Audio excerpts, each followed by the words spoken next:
کچھ نہیں کرتے, دل میں کڑتے ہیں. لیکن یہ جو دوسری جہاد ہے, یہ آواز کی جہاد ہے, یہ منہ سے پروٹیسٹ کرنے کی جہاد ہے, اور یہ اس لیے ضروری ہے. اور یہ ہر جمہوریت کے اندر انسانوں کو اللہ جمہوریت حق دیتی ہے. اللہ تو ہمیں ہمارے پہ فرض کر دیتا ہے کہ ہم جب معاشرے میں ناانصافی دیکھتے ہیں تو ہم اپنی آواز بلند کریں. اس لیے میں نے آج آپ سب کو اس پروٹیسٹ کے لیے آج میں نے کہا کہ آپ کی بہتری کے لیے آپ نکلیں, کیونکہ مجھے خوف ہے کہ یہ جو ابھی قیمتیں بڑھی ہیں یہ یہاں رکیں گے نہیں. جو ہم آگے دیکھ رہے ہیں یہ ابھی مزید اور بڑھنے والی ہیں, اور جو پھر اس کا جو متاثر ہوگا اس سے, وہ ہمارا سارا نچلا طبقہ, ہمارا سفید پوش, ہمارا تنخواہ دار, خاص طور پہ ہمارے کسان, کیونکہ ان کو یہ بڑا متاثر کرے گا یہ جو خاص طور پہ جو ڈیزل اور بجلی کی قیمت اوپر گئی ہیں. تو میں سب سے پہلے آج میں یہ, اور سارے پاکستانیوں کا یہ سوال ہے کہ یہ کیا ہوا کہ جب سے یہ عدم اعتماد ہوئی ہے اس کے بعد یہ ملک کے اندر یہ کیا طوفان آ گیا. یہ جو پی ڈی ایم کے لوگ ہیں یہ سب کہتے ہیں کہ جی دیکھیں عمران خان نے بارودی سرنگیں چھوڑ دی ہیں, کہ جی آئی ایم ایف سے کوئی ان کے سمجھوتے تھے جس کی وجہ سے یہ قیمتیں آسمانوں پہ چڑھا دی ہیں. یعنی ہمارے بعد ڈیزل, پٹرول, گیس, بجلی, آٹا, چاول, یہ ساروں کی قیمتیں بڑھ گئی ہیں, لیکن تھوڑی سی نہیں بڑھی. ہماری باری تو مجھے یاد ہے کوئی 12 روپیہ بڑا تھا پٹرول یا ڈیزل, تو انہوں نے مہنگائی مار شروع کر دی تھی. جب سے یہ آئے ہیں انہوں نے 84 روپیہ لیٹر پٹرول کی قیمت بڑھائی, 110 روپے لیٹر ڈیزل کی قیمت بڑھائی. اب یاد رکھیں ڈیزل خاص طور پہ کسان اور آج کل سب سے زیادہ کسانوں کو متاثر کرے گا, اور وہ آگے ہماری فوڈ سیکیورٹی پہ کہ ہم نے 22 کروڑ لوگوں کو کھلانا ہے. ہمارا تو اس وقت اگر ہمارا کسان خوشحال ہے تو ملک بہتر ہے. تو لہٰذا اس کا ایفیکٹ ہر طبقے پہ پڑے گا, ٹرانسپورٹ پہ پڑے گا اس کا, اور ابھی ایفیکٹ آگے بھی آئے گا.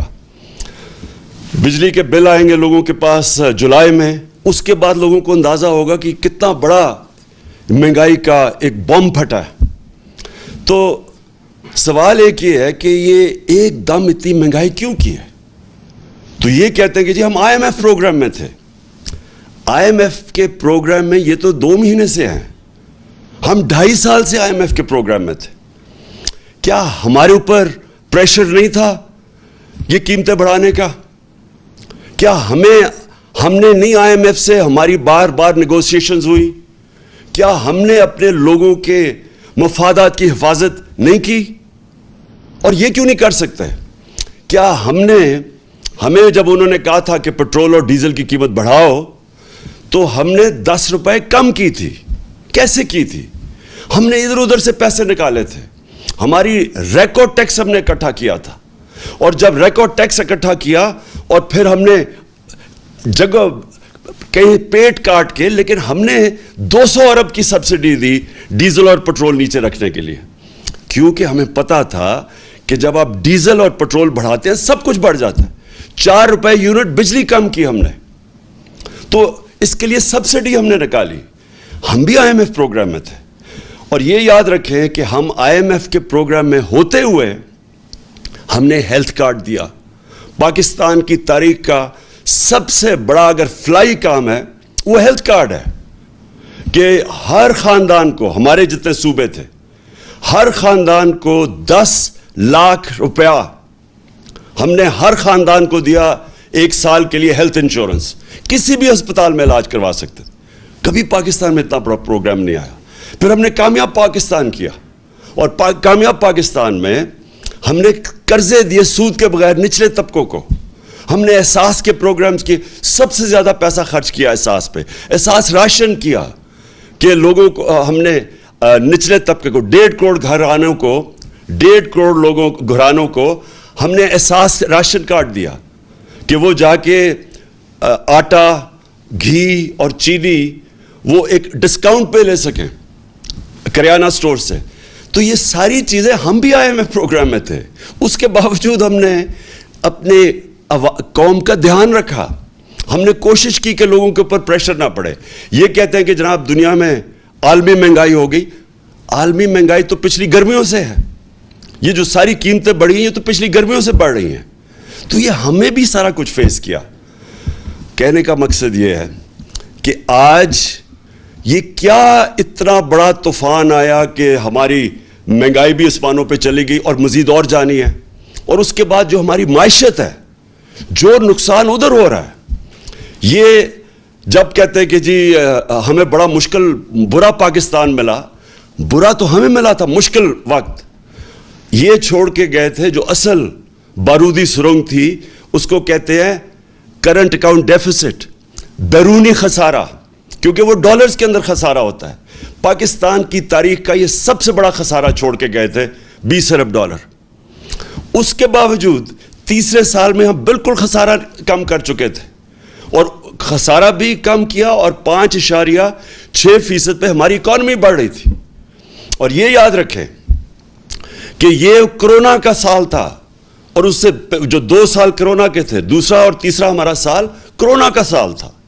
اور کرونا کا کے باوجود 5.6% پہ پاکستان بڑھا, جب ہندوستان -7% پہ چلا گیا. ان کی گروتھ, ان کی دولت میں بجائے اضافہ ہونے کے نیگیٹو میں گیا. اس دور میں جس طرح پاکستان نے سب سے, یہ صدی میں ایک دفعہ اتنا بڑا بحران آتا ہے جو کرونا کا ساری دنیا میں عذاب آیا, تو پاکستان وہ ملک تھا چند ملکوں میں سے جس نے سب سے بہترین طریقے سے اپنے لوگوں کو بچایا, غریبوں کو بچایا, اپنی معیشت کو بچایا. اور اس میں آج خاص طور پہ پھر سے, میں پہلے بھی کہہ چکا ہوں کہ میں آج خراج تحسین پیش کرنا چاہتا ہوں ہماری NCOC جو ہم نے سٹرکچر بنایا تھا, جس کو اسد عمر اس کے لیڈ کر رہے تھے, جس میں سارے پاکستان کے ادارے تھے, سب نے اپنا کام کیا, جس میں پاکستانی فوج بھی تھی. اور جس طرح ابھی جو ہمارا فیٹف میں سے ہم نکلے ہیں, فیٹف کے اندر بھی سب نے مل کے, ایک ملک نے مل کے لڑا تھا, جس میں سارے ادارے, جس میں حماد نے لیڈ کیا تھا, جس میں سارے ادارے تھے, جس میں پوری کوشش کی, بلکہ پرائیویٹ لوگ بھی تھے, جس میں پاکستانی فوج بھی تھی. سب نے مل کے اتنے بڑے ایشوز ہمارے دور میں ریزالو ہوئے. اسی دور میں جب ہم IMF میں تھے, اسی دور میں جب عالمی بحران تھا, ایک قوم بن کے ہم اس سے نکلے تھے. یہ جو آج پھنسے ہوئے ہیں, یہ جو آج ہماری ساری جو اتنی مشکلوں سے ملک کو ہم نکول کے یہاں لے کے آئے تھے, آج مہنگائی کے علاوہ جو ہماری معیشت ہے خطرے میں ہے. موڈیز کے اندر جو کریڈٹ ریٹنگ کرتا ہے کہ ایک ملک کی کریڈٹ ریٹنگ انہوں نے مائنس میں ڈاؤن گریڈ کر دیا ہے. اس کا کیا مطلب ہے؟ پاکستان کو قرضے نہیں ملیں گے. اگر قرضے ملیں گے تو بہت مہنگے قرضے ملیں گے. اور یہ دوسری چیز, وابڈا کی ریٹنگ ایسی تھی کہ وہ خود انٹرنیشنل لونز لے سکتی تھی. اب جب سے یہ آئے ہیں اس کی بھی ریٹنگ ڈاؤن گریڈ کر دی ہے. اس کا مطلب کہ وابڈا کو وہ لونز نہیں ملیں گے, اور اگر ملے تو بہت مہنگے ملیں گے. اس کا مطلب جو اسی دور میں جو 10 ڈیمز جو ہمارے دور میں شروع کی ہوئی ہیں, وہ اب خطرے میں چلی جائیں گی, کیونکہ اگر پیسہ قرضے نہ ملے تو یہ کیسے پورے ہوں گے. تو میرا سوال یہ ہے کہ جب یہ ملک ترقی بھی کر رہا تھا, اس کی 5.6% تیسرے سال میں اور 6% چوتھے سال میں جب اس کی اکانومی گرو کر رہی تھی, دولت میں اضافہ ہو رہا تھا, جب ریکارڈ ہم ٹیکس اکٹھے کر رہے تھے, وہ بھی ایک وجہ ہے کہ ہم پیسے نکال سکے عوام کے اوپر بوجھ کم کرنے کے, سبسیڈائز کرنے کے لیے. ریکارڈ 6.2 ٹریلین یعنی 6,200 ارب روپے کا ہم نے ٹیکس اکٹھا کیا, پاکستان کی تاریخ میں سب سے زیادہ. اور اسی دور میں سب سے زیادہ پاکستانی اوورسیز, بیرون ملک پاکستان ریمیٹنسز ہمیں بھیجیں 31 ارب ڈالر کی, 32 ارب ڈالر کی ہماری ایکسپورٹس تھی. اور جو ہماری فصلیں تھی, جو ہمارا ایگریکلچر ٹرانسفارمیشن پلان تھا, اس کی وجہ سے جو کسانوں کے پاس پیسہ گیا, جو ہم نے ان کی مدد کی, ریکارڈ فصلیں ہوئی ہمارے پاس. 4.4% پہ ہمارا زراعت ہماری آگے بڑھ رہی تھی. تو اس وقت کیا ہوا کہ آج سارا کچھ نیچے جا رہا ہے؟ اور وہ ہوا کیا؟ میں آج آپ سب کو یہاں بتانا چاہتا ہوں کہ ہوا کیا. ہوا یہ کہ ایک سازش ہوئی امریکہ سے، ایک سازش جس سے یہاں میر جعفر اور میر صادق ان کے ساتھ ملے. اس کے بعد انہوں نے پلان کیا ہماری گورنمنٹ گرانے کا. اس سے جو سیاست کے اندر جو ملک کے اندر سیاسی ماحول تھا وہ غیر یقینی ہو گیا، پولیٹیکل انسرٹنٹی ہو گئی. اس کا افیکٹ پڑا معیشت کے اوپر. میں نے جا کے نیوٹرلز کو میں نے ان کو سمجھایا کہ دیکھیں اگر یہ سازش ہو رہی ہے بڑا اچھا آپ نیوٹرل رہیں، لیکن یہ جو سازش ہو رہی ہے اگر اس وقت گورنمنٹ کو گرا دیا گیا اس سازش کے تحت تو یہ ان سے سنبھالا نہیں جائے گا. ہم نے بڑی مشکل سے یہاں تک آئے ہیں. یہ بڑی مشکل سے کرونا سے نکل کے جو کموڈٹی سپر سائیکل تھا، یہ جو جب یوکرین میں گیا روس اور جو جنگ ہوئی تو اس کی وجہ سے جو اثرات تھے، بڑی مشکل سے ہماری معیشت یہاں کھڑی تھی. تو میں نے تب ان کو بتایا، پھر شوکت ترین کو کہا کہ ان کو بتاؤ کہ یہ وقت نہیں ہے اس ملک کے اندر یہ سازش کو کامیاب ہونے دینے، کیونکہ اس کا ڈائریکٹ اثر پڑے گا ہماری معیشت کے اوپر. اور مجھے افسوس سے کہنا پڑتا ہے کہ وہ ٹائم تھا کہ اس سازش کو ناکام کرنے کا، کیونکہ ہمیں پتا تھا کہ نہ ان لوگوں کے پاس قابلیت ہے، نہ ان کے پاس اہلیت ہے، اور ان کا مقصد ہی آنے کا کچھ اور ہے. ان کا مقصد اس ملک کی نہ مہنگائی کم کرنے کے لیے، نہ ان کا مقصد اس ملک کی ریفارمز کرنے کا تھا، اکانومی ٹھیک کرنے کا تھا. ان کا تو مقصد ہی کچھ اور تھا. اور وہ جو مقصد تھا، میں بڑا شکر گزار ہوں ان کے وزیر دستگیر کا، خرم دستگیر کا، جس نے ٹی وی پروگرام پہ کہہ دیا. اب اس نے کہا ہمیں تو صرف یہ تھا، اور اس نے دو چیزیں کہی. اس نے کہا ایک تو ہمیں ڈر لگا ہوا تھا کہ اگر یہ رہ گیا اس نے نیب، اس نے ججز اور ڈال دینے تھے، اور اس نے ہمارے جتنے لیڈر تھے انہوں نے جیلوں میں چلے جانا تھا، جس میں شہباز شریف نے بھی چلے جانا تھا. تو پہلا تو میرا سوال یہ ہے کہ کیا یہاں کی عدالتیں آزاد نہیں ہیں؟ کیا یہاں کی جو عدالتیں ہیں اس میں کوئی ہماری انٹرفیرنس ہوئی ہے آج تک؟ ہم تو وہ زمانہ نہیں کہ ہم ٹیلی فون کر رہے ہیں کہ جسٹس کیوم جی ہمیں کیس میں یہ رزلٹ چاہیے. ہم نے تو سپریم کورٹ کے اوپر کبھی سوچا نہیں حملہ کرنے کا. ہم نے کسی ادارے کو ہم نے آج تک ہم نے اداروں کو چلنے دیا. نیب کا ادارہ جو چلا ہے، میں بتا دوں آج کہ نیب نے کوئی 280 ارب روپیہ اپنے سارے کوئی 18 سال میں اکٹھا کیا تھا. ہمارے 3 سالوں میں انہوں نے 480 ارب روپیہ اکٹھا کیا ہے، کیونکہ ہم نے مداخلت کسی میں نہیں کی. تو میں جو آج سوال پوچھتا ہوں کہ یہ جو خرم دستگیر نے بات کی ہے، اس سے یہ واضح ہوتا ہے کہ ان کا تو مقصد تھا ہی نہیں اور کچھ سوائے NRO 2 لینے کا. ان کا تو مقصد یہ کہ تھا. اسی لیے یہ ساری جدوجہد تھی. 3.5 سال سے یہ بار بار جو بلیک میل مجھے کیا جا رہا تھا، یہ تو صرف چاہتے تھے NRO، دوسرا NRO. یاد رکھیں ان کو پہلا NRO مل چکا ہے. ان کو ملا، جنرل مشرف نے NRO دیا، جو ساری ان کے کرپشن کیسز تھے. 2 دفعہ ان کی حکومتیں گئی کرپشن پہ 90 کی دہائی میں. تو جو سارے ان کے کرپشن کے کیسز تھے وہ سب جنرل مشرف نے معاف کر دیے تھے. یہ جو ہے یہ NRO 2 ہے. یہ انہوں نے 10 سالوں میں جو چوری کی تھی، یہ 95% جو کیسز ہیں یہ سارے ان کے دور کے ہیں. یہ ان کے جو 10 سال تھے ان کے دور کے کیسز بنے ہوئے ہیں. اور اب انہوں نے کیا کیا؟ انہوں نے جو قانون لے کے آئے ہیں نیب کی امینڈمنٹس کا، میں آج آپ ساری قوم کو یہ بتانا چاہتا ہوں. انہوں نے جو نیب کا امینڈمنٹ قانون لے کے آئے ہیں، اور یہی قانون انہوں نے کوشش کی تھی جب ہم فیٹف کی لیجسلیشن اسمبلی سے پاس کر رہے تھے، اور ہمارا مقصد یہ تھا کہ فیٹف سی گرے لسٹ سے نکلیں، جو ان کی وجہ سے ہم گرے لسٹ پہ تھے. تو جب ہم نے فیٹف کا قانون پاس کیا تو انہوں نے تب کوشش کی، بلیک میل کیا کہ ہم فیٹف کے لیے تب ووٹ دیں گے جب آپ ہمیں NRO دیں گے اور یہ نیب کے اندر چینجز لے کے آئیں گے. تب آپ کو پتا ہونا چاہیے انہوں نے واک آؤٹ کر دیا. انہوں نے فیٹف کی لیجسلیشن نہیں پاس کی تھی، یہ باہر چلے گئے تھے. تو ان کے بغیر ہم نے FATF کی لیجسلیشن پاس کی, جس کی وجہ سے آج انشاءاللہ پاکستان نکل جائے گا گرے لسٹ سے. تو ان کا صرف مقصد NRO2 تھا. اور انہوں نے کیا کیا ہے؟ انہوں نے اب جو چینجز لے کے آئے ہیں, ساری قوم کو پتہ چلنا چاہیے کہ 1200 ارب روپے کے کرپشن کے کیسز کل جب یہ قانون بنے گا ان کے کیسز ختم ہو جائیں گے. اس ملک کا 1200 ارب روپیہ جو چوری کیا ہوا تھا ان سروں کے ناموں پہ, وہ سارا ختم ہو جائے گا. اب یہ NRO2 مل جائے گا ان کو کل.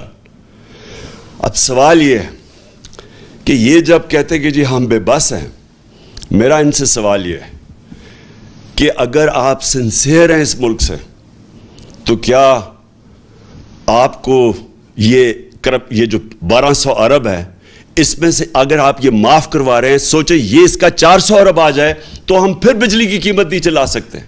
اور پھر میں ان سے سوال پوچھتا ہوں کہ جب ہم نے روس سے بات شروع کر دی تھی تیل کی, اگر آپ کو فکر تھی اس قوم کی اور آپ سارا وقت 3.5 سال سے مہنگائی کی بات کرتے تھے, تو اگر آپ نے مہنگائی کم کرنی تھی تو آپ نے کیوں نہیں, 2 مہینے ہو گئے, کیوں نہیں آپ نے روس سے تیل کی بات کی؟ کیونکہ آپ امریکہ کے غلام ہیں, امریکہ کی اجازت نہیں ملتی.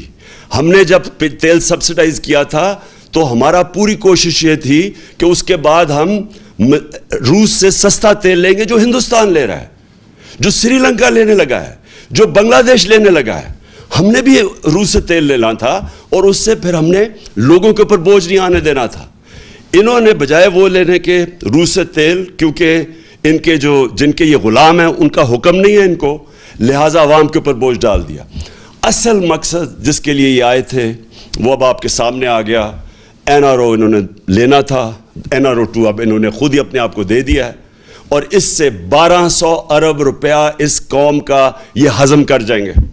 پہلے سارا پیسہ ہضم کیا NRO1 پہ, یہ دوسرا ہے اب. اور پھر جو دوسرا مسئلہ یہ ہے کہ پاکستان کو جدھر یہ لے کے جا رہے ہیں, اب مجھے خوف ہے کہ یہ اس طرف جا رہا ہے جدھر سری لنکا پہنچ گیا ہے. اور مجھے خوف یہ ہے کہ ہمارے پاس جس طرح یہ ہماری اب ریمیٹنسز گر رہی ہیں, ہماری 10% ایکسپورٹس گری ہیں پچھلے مہینے, جس طرح یہ ٹرینڈ جا رہی ہے, ہمیں خوف یہ ہے کہ ہمارے پاس ڈالر نہیں ہوں گے کہ ہم اپنا, جس طرح سری لنکا اب تیل نہیں خرید سکتا. آپ کو پتہ ہونا چاہیے کہ جب ہم آئے تھے, جب انہوں نے نو کانفرنس کیا تھا تو ڈالر 178 روپے کا تھا, آج وہ 208 روپے پہ پہنچ گیا. اور یہ صرف اور صرف اب ان کے پاس ایک راستہ ہے کہ یہ کسی طرح امریکنوں کے پاس اب جائیں گے اور ان کے پیر پکڑیں گے. مفتاح اسماعیل پہنچ گیا امریکن ایمبیسڈر کے پاس اور اس نے کہا کہ جی ہماری مدد کریں, کسی طرح ہمیں کوئی ریلیف دلوا دیں. تو مفتاح اسماعیل اور شہباز شریف کو میں یہ کہنا چاہتا ہوں کہ دیکھیں, یہ جو امریکن ہیں ان کی ایک بڑی ان کی فلسفی ہے, وہ یہ ہے کہ دیر از نو فری لنچ, کوئی چیز مفت نہیں ملتی, ہر چیز کی قیمت ہوتی ہے.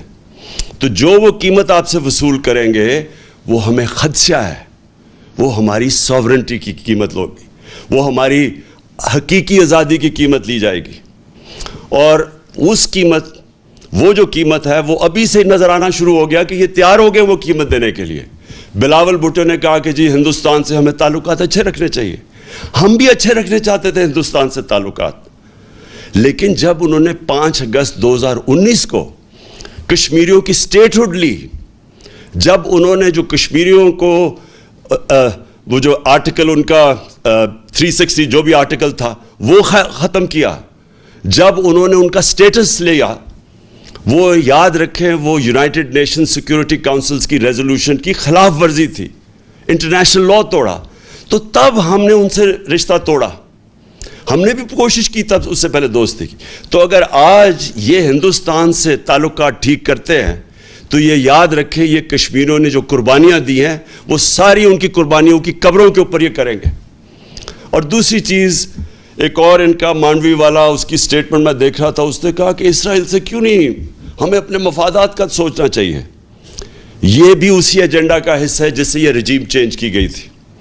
وہ یہی ہے کہ آپ اس ایجنڈے پہ چلیں جو ہندوستان، اسرائیل اور جو امریکہ چاہتا ہے، اور وہ ایجنڈا وہ ہے جو ہماری سوورنٹی، ہماری آزادی کے خلاف ہے، جس کی وجہ سے یہ ساری جدوجہد تھی پاکستان کی، جو ہمارے لیڈر قائد اعظم نے جو اس ملک کو بنانے کی وہ کیوں بنایا تھا، ہم کیوں آزاد ہوئے تھے.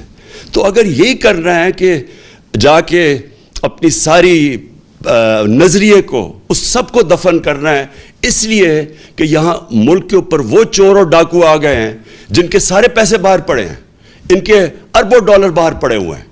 جب چوری کرتے ہیں باہر پیسہ لے جاتے ہیں اور پھر پریشر ڈال کے NRO لے لیتے ہیں.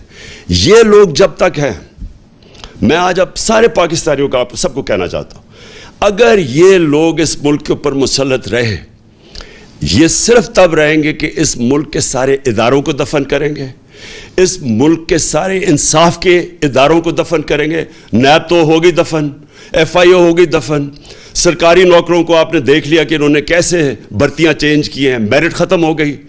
جو انہوں نے پولیس کا استعمال کیا آپ کے سامنے ہے کہ جس طرح انہوں نے پولیس سے ظلم کروایا، جس طرح کی FIRs کٹوائی، ہمارے اوپر بلاسفمی کے کیس کر دی. کبھی ریاست اپنی شہریوں پہ بلاسفمی کا کیس نہیں کرتی، یہ انہوں نے کر دیا. اب 8 FIR میرے اوپر ہیں، ہمارے سارے لوگوں کے اوپر ہے. نوم چومسکی جو دنیا کے بڑے انٹلیکچول سمجھے جاتے ہیں، ان کا آج پڑھ لیں سٹیٹمنٹ.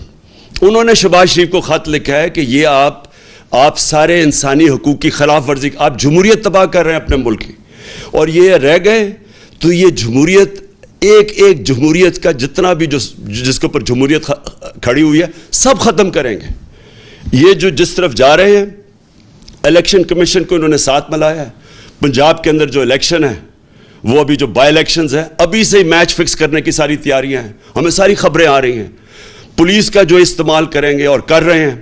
ابھی ہمارا کل ایک ہمارے جو الیکشن لڑ رہا تھا، اس کے بیٹے کو گولی لگی، وہ آج ہاسپٹل میں ہے، اور اس کے سارے گھر والوں کے اوپر FIRs کاٹ دی. تو یہ ہمیشہ یہ جب ایک کرپٹ ٹولے کو اوپر بٹھائیں گے، جو کہ 30 سال سے یہ دونوں خاندان اس ملک پہ ہیں، انہوں نے ہمیشہ جو پہلے کرتے ہیں وہی کرنا ہے. اب تو جمہوریت سب سے پہلے اس کا نقصان ہوگا. انہوں نے اخبار والوں کے، صحافیوں کے اوپر، سوشل میڈیا کے اوپر جو کریک ڈاؤن ہے، یہ کبھی پاکستان میں نہیں ہوا. جس طرح انہوں نے اینکرز کے اوپر FIRs کاٹی ہوئی ہیں، اور ان چیزوں پہ، چھوٹی چھوٹی چیزوں پہ اس وقت خوف پھیلایا جا رہا ہے. تو جو یہ راستہ پکڑا ہوا ہے، میں آج آخر میں ساری قوم کو کہنا چاہتا ہوں کہ دیکھیں، یہ صرف ایک طرح یہ اس ملک کے اوپر مسلط رہیں گے، اور وہ خوف طاری کر کے. یہ جو خوف ہے، یہ ایک سب سے بڑا بت ہے. میں بار بار اپنی قوم کو ایک چیز سمجھاتا ہوں کہ لا الہ الا اللہ، کوئی خدا نہیں ہے سوائے اللہ کے.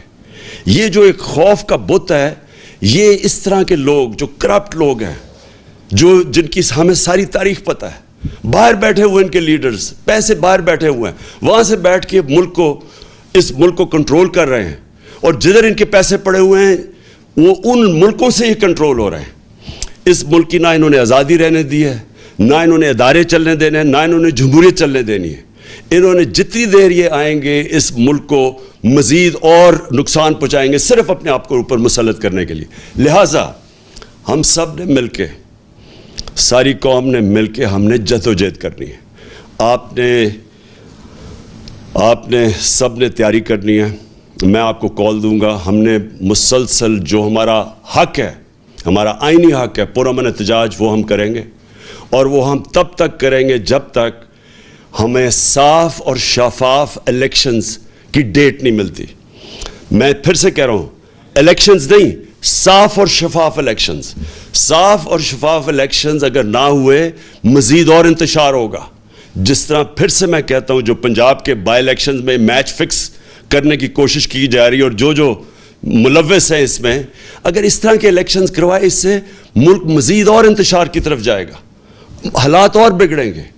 سیاست کے اندر غیر یقینی فضا بڑھتی جائے گی، وہ معیشت کو افیکٹ کرے گی. صرف راستہ ایک ہی ہے، صاف اور شفاف الیکشن کا، اور وہ ہم سب نے مل کے اس کے لیے جدوجہد کرنی ہے. پاکستان پائندہ باد.